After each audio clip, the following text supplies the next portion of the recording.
Welcome in to an Inside Carolina live postgame. North Carolina falls to Clemson 80-76. We're sponsored by Johnny T-Shirt, johnnytshirt.com. I'm Tommy Ashley. That is Taylor Vippolis.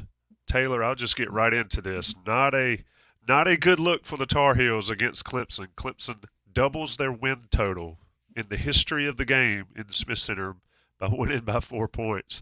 Just overall thoughts before we dig into it. Yeah, I think this was a really bad loss for North Carolina where it's a combination where they come out flat and Clemson comes out with a great sense of urgency. And every time this North Carolina team made a run, it felt like Clemson had an answer.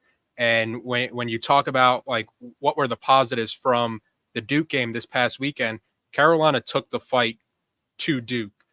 Tonight in the Smith Center, especially that's probably the most disappointing thing that Carolina's in front of their home crowd, and it felt like Clemson was the one playing with their hair on fire and trying to take the fight to Carolina. Yeah, when I listened to Brad Brownell Monday, he said they had been playing in the ACC teleconference. He said they'd been playing pretty good basketball. They just couldn't find a way to get a win at the end, and that was what they'd been working on so much. And to your point, and this was the interesting deal between the two games, 72 hours apart, I guess, is that every time Carolina tried to make a run to get back in it, they tied it up. Clemson was able to do exactly what Carolina did to Duke Saturday night by just keeping them at arm's length. Let's talk a little bit about who wasn't out there, and I think it was a very big deal for North Carolina. Seth Trimble's absence, especially with Elliot Cadeau struggling, a big moment for North Carolina throughout. Yeah, I think losing anybody in the consistent rotation, and you saw in the Duke game what Seth can do with his defensive pressure, and this North Carolina team, it's not really like these North Carolina teams in the past where they're winning games by scoring in the 90s consistently. I think for this North Carolina team to be at their best, this team has to win with their defense. So when you lose one of your best defenders in Seth Trimble before this game, that's going to hurt because of his defensive intensity, turning that defense into offense. I thought Seth had his best game against Duke on not only the defensive end, but finishing those ends in transition. I think that's been a part of his game where it's been a little subpar, but I thought he did a great job finishing. So to not have him off of that performance and knowing that this Carolina team has to win on the defensive end and be this top 10 team with their defense, because I think we've seen that for as good as the pieces are for this North Carolina team offensively, they do go through some times where they struggle scoring. You look at the end of the game where Carolina gets it to 70-70 and they don't get a field goal until RJ Davis's garbage time three to end the game. So that's over a 4 minute stretch where you don't have any field goals. So yeah, I think losing somebody who is one of your staples on the defensive end is going to hurt. And I also think this Clemson team is a pretty tough matchup for North Carolina with their front court. I think PJ Hall presents a lot of problems for somebody like Armando Bacot, and just you're just never going to be too comfortable with Armando Bacot guarding somebody like PJ Hall on the perimeter, and Hall's ability to stretch the floor where he goes for 25 and 9 and adds in 4 threes and a couple of huge threes that kept pushing the lead from like 6 to 9, 7 to 10. And then Ian Schieffelin, I don't know what else to say about him. I mean, that he's a Carolina killer. He averages less than 10 points per game, but if he could play Carolina every game, I think he would be an All-American. He has Yeah, 16 and 11 the first game and 14 and 11 this game. and he gets the big rebounds. He's the guy, and I said it, and this is no slight to him because I love his game. I think Carolina would I would be take him. he would be on this Carolina team. They'd be close to being undefeated, depending on who you swapped him with, just because what he does. He gets big rebounds. He's constantly working. Several times down the stretch or in the second half, Carolina didn't box out, and he goes and gets the ball. PJ Hall can jump over you. Shefflin's not jumping over a phone book, and he's able to get position in sort of that quote unquote old school way And there was, people were saying, "Where's Jalen Withers?" Well, I don't want to call him out if I'm mistaken, but it looked like he missed a box out, and Schieffelin tracks it down, and it turns into a thing, and then Ingram just couldn't guard him either.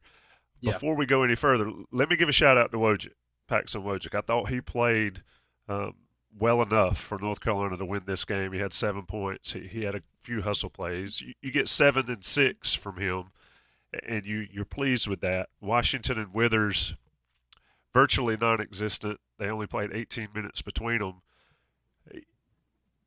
Taylor, this is where we are, right? This team is R.J. Davis's team. Baycott goes off. Baycott has a wonderful game, 24 and 13, 10 from 11, 10 for 11 from the free throw line, which is huge. But it all comes down to R.J. Davis making shots. And Cormac Ryan, I'm not sure what's going on there. Baycott can't shoulder the load by himself. I think R.J. can. What'd you see from the veterans on this team?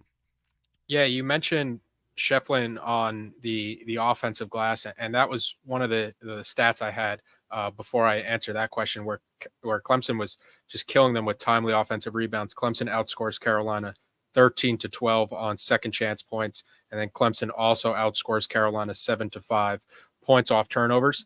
I thought it was a tough night for RJ, but he did start to get going in that second half, and I thought he was a lot better in the second half compared to the first half, where he's 2 of 10 in the first half and then 5 of 12 in the second half with 3 of 7. And a lot of his threes were why Carolina got back into the game.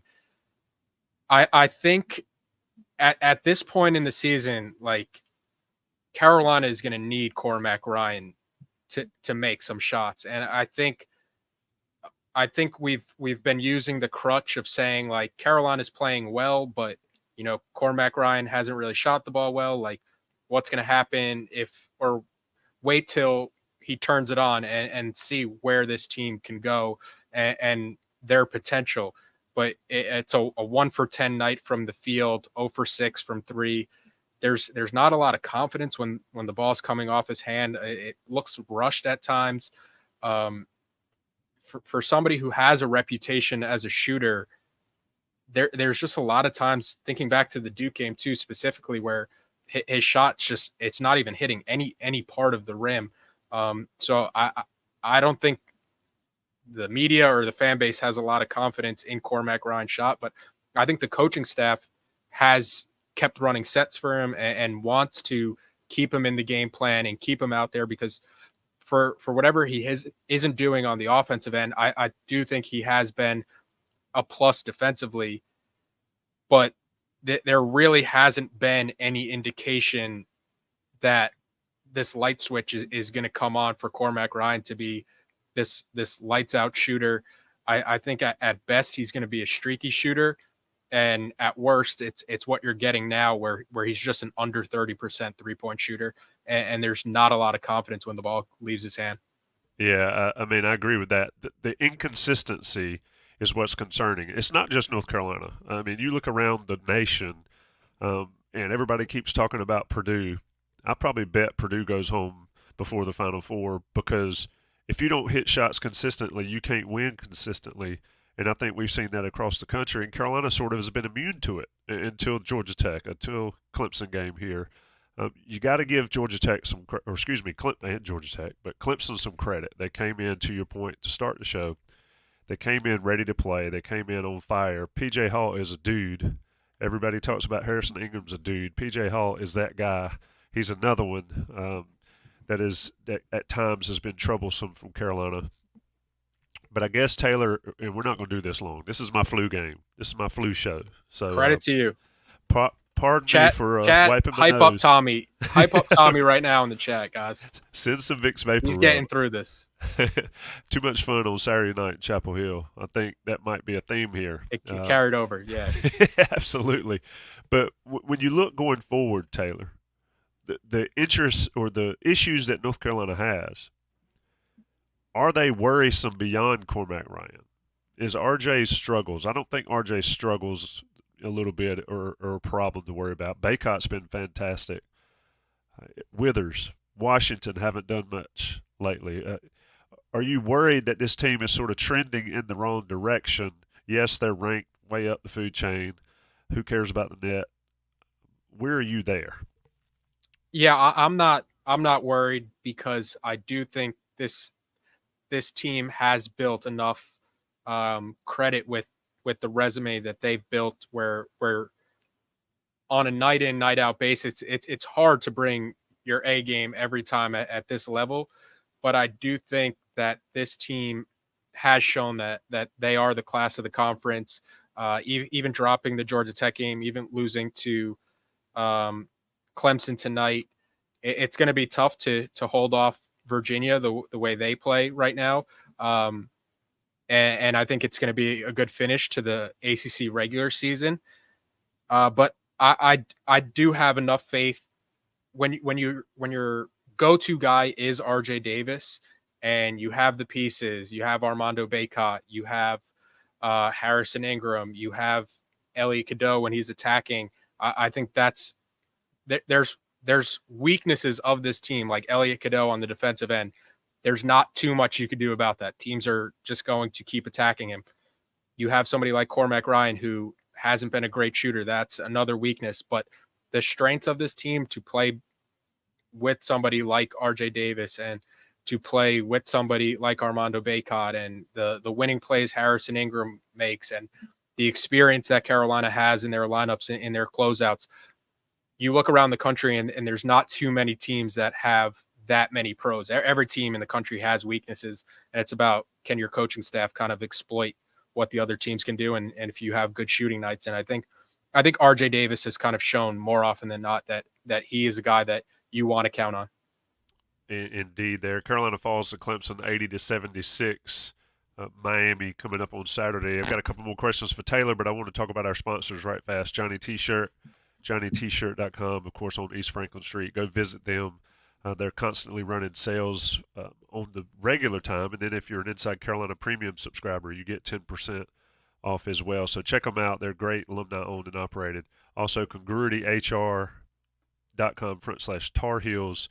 Get your free assessment for your small to mid-sized business. Another great local business that's turned into a big national brand. Support Congruity. Support Johnny T-Shirt.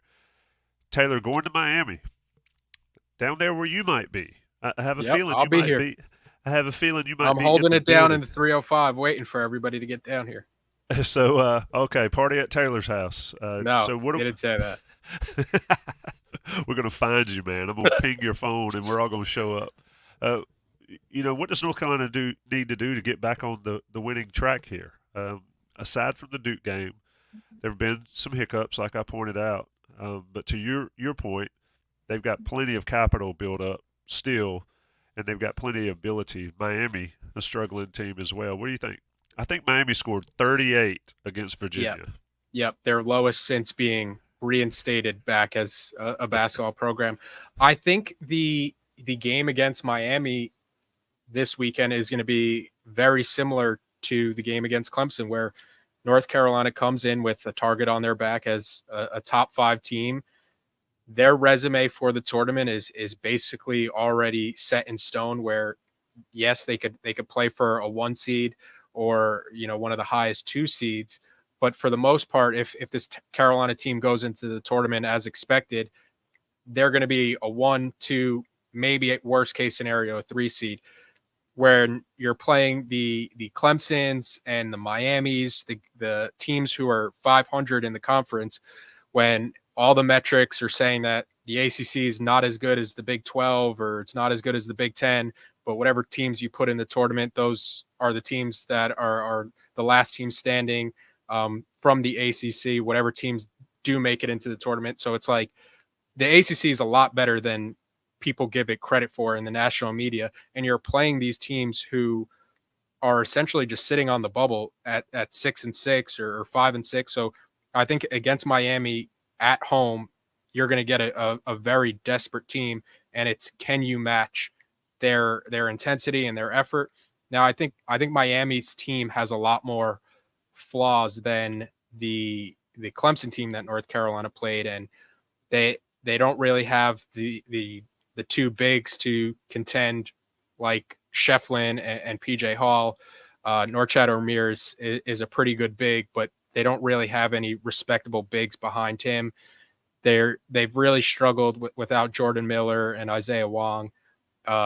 It's a team that turns the ball over at a pretty high rate, and similar to Carolina, where we talk about Carolina goes through stretches where they can't really find any offense. It's the same thing for Miami, but it's amplified even more when you go to Charlottesville and you can only score 38 points. It's a team that really relies heavily on Nigel Pack to do a lot of the hero ball, step back type threes, and Wooga Poplar has kind of been a pretty big disappointment this year for Miami. But I love Jim Larinaga. I think he's one of the best coaches in the conference, and if I had a bet, Miami is going to come at least ready to play this North Carolina team with everything that they kind of have at stake. I agree with that, and shout out to the almost 500 people here in the chat. Even the ones that are not clearly Carolina fans, you've made it when people are spending their time, Taylor, watching us on YouTube just to come and smack talk the Tar Heels. But hey, Carolina did in fact lose to Clemson 80-76, second loss in the conference. That is you got 8 games left. I think 4 of them are at home, 4 on the road. They've got Miami on Saturday. Taylor Vippolis will be there. He gets to just walk to the game. I mean, you can't beat that, Taylor. Yeah. But like I said, DM me your address. We'll set up the party. You've been listening to the Inside Carolina Postgame Live. Johnny T-Shirt and Congruity, our sponsors. I'm Tommy Ashley. Of course, that's the man, Taylor Vippolis.